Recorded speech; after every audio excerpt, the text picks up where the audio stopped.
This is the PV function, which stands for present value function. I'm in the data analytics project for Workbook, and I'm in the present value worksheet.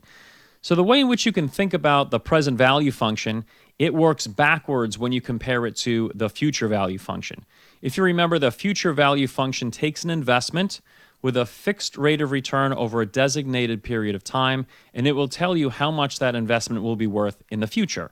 Well, when you use the present value function, the future value is an input. So if you look at our investment goal here, we have $1 million is what we want the future value of this investment to be. And we're going to invest this money over a 30-year period at a fixed rate of return of 5%. The present value function is going to tell us how much we have to invest right now in order to achieve this goal of $1 million in the future. Okay, so we're going to click on cell B5. I'm typing the equal sign, the function name is PV, and an open parentheses. The rate is our expected rate of return, which is in cell B2. So I'm going to click cell B2, then type a comma. NPER, number of periods. This is how long we expect our money to be invested. This is in cell B3. So we expect our money to be invested over 30 years. Typing a comma, that brings us to the PMT argument. This is if you are expecting money to be paid out. And we're going to take a look at this in our next scenario. But in this scenario, it's going to be a one-time investment, so we're not going to define the PMT argument. I'm going to skip it by just typing a comma. Any argument that's not defined in a function, Excel is going to assume it's 0. This brings us to the FV, or future value argument. I'm going to start by typing a minus sign. This argument must be preceded with a minus sign. If you forget the minus sign, the output of the PV function is going to be a negative value.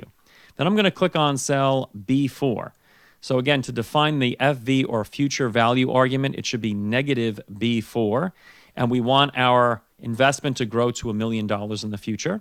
Going to type a comma to bring us to the type. And again, the type argument, 0 would be if we're going to make this investment at the end of the first year. A 1 would be at the beginning of the first year. You can just type the number 1, or you can double click beginning of period number 1 down here. And I'm just going to close this off with a closing parentheses.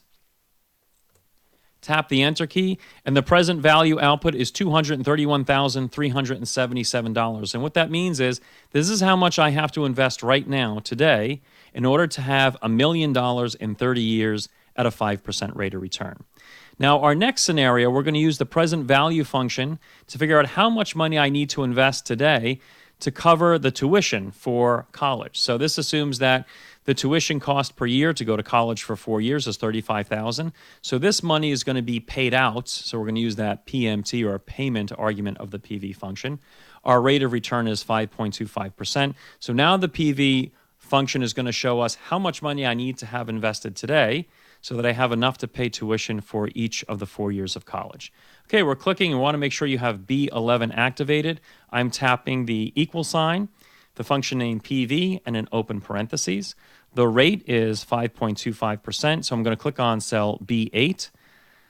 Type a comma, that brings us to the number of periods, or NPER argument. I'm clicking cell B9 because we're going to have this investment over 4 years while we attend college. Typing a comma. This brings us to the PMT argument, so the payments that we're going to be making during our 4 years of college. I'm going to be typing a minus sign, so the PMT argument must be preceded with a minus sign, else the output of the PV function will be negative. And I'm going to click cell B10. So each year, my payment, or the money I'm paying out, will be B10, which is $35,000. I'm typing a comma that would advance me to the FV, or future value argument. Now, the goal is to have enough money to pay for college. Once I pay for my 4th year of college, I expect the end, or the future of this investment, to be 0. I just want to make sure I have enough to cover each of the 4 years of tuition. So I'm going to type a comma and advance to the type argument. Excel will assume, therefore, that the FV will be 0, and that is correct. We expect that the future value of this investment is going to be 0 because we just need enough money so that we can spend it all and make sure our tuition is paid. So we're going to skip FV. That means it will be defined with a 0. And then I'm going to type a number 1 so that we will have this money invested at the very beginning of the first year, and the payments will be made at the beginning of each year because we want to make sure we have our tuition ready at the beginning of each academic year. I'm going to type a closing parentheses. This finishes off the PV function. and tapping the enter key, and we would have to invest $129,869 right now today. We would have to have a 5.25% rate of return over 4 years if we are going to generate enough income to pay out $35,000 a year for college. And that is how you use the PV function.